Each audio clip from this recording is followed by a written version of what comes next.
Dis sielskoffietyd.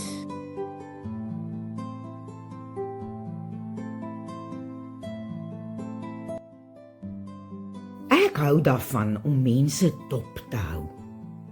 Hoe hulle beweeg, praat, aantrek en uiting gee aan hulle unieke menswees.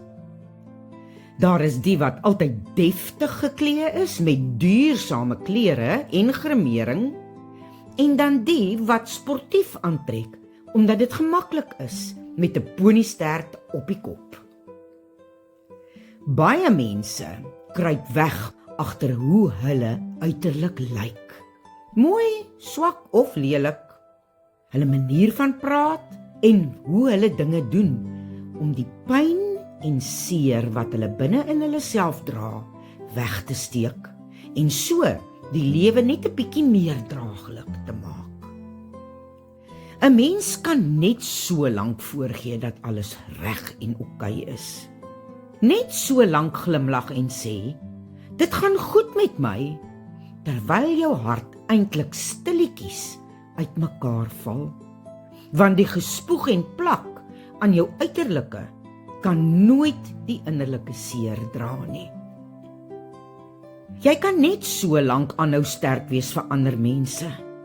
Aanhou gee, aanhou dra, aanhou maak asof jy koop, voor jou siel eenvoudig moeg raak. Want die seer wat ons wegsteek, verdwyn nie net sommer nie.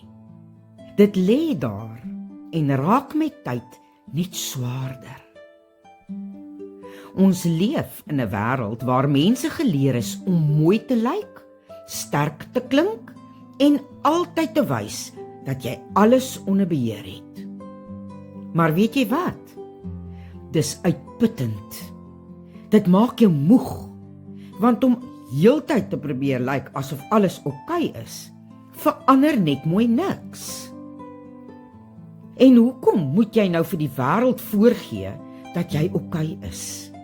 As daar net 'n handjievol mense is in jou binnekring wat werklik omgee en jou wil help,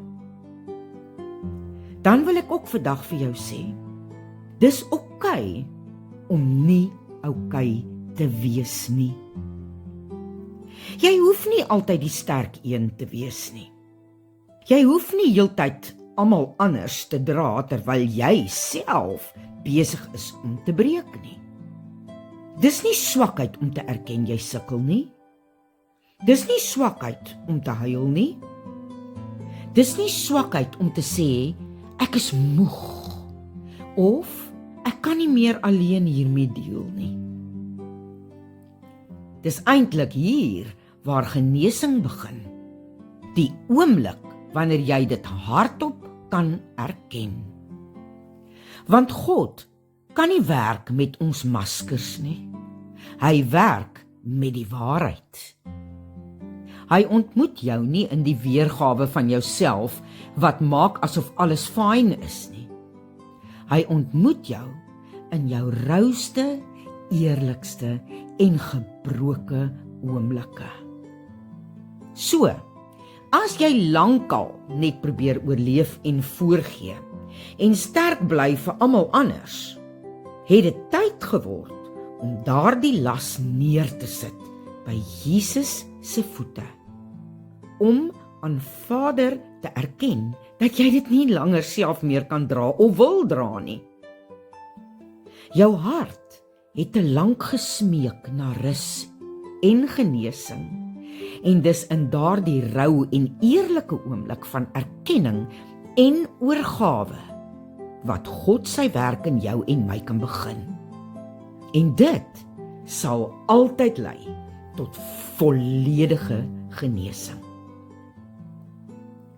My gebed vir jou vandag is dat jy die moed sal hê om eerlik te wees oor waar jy jouself tans bevind, sodat God kan begin heel maak wat jy so lankal wegsteek.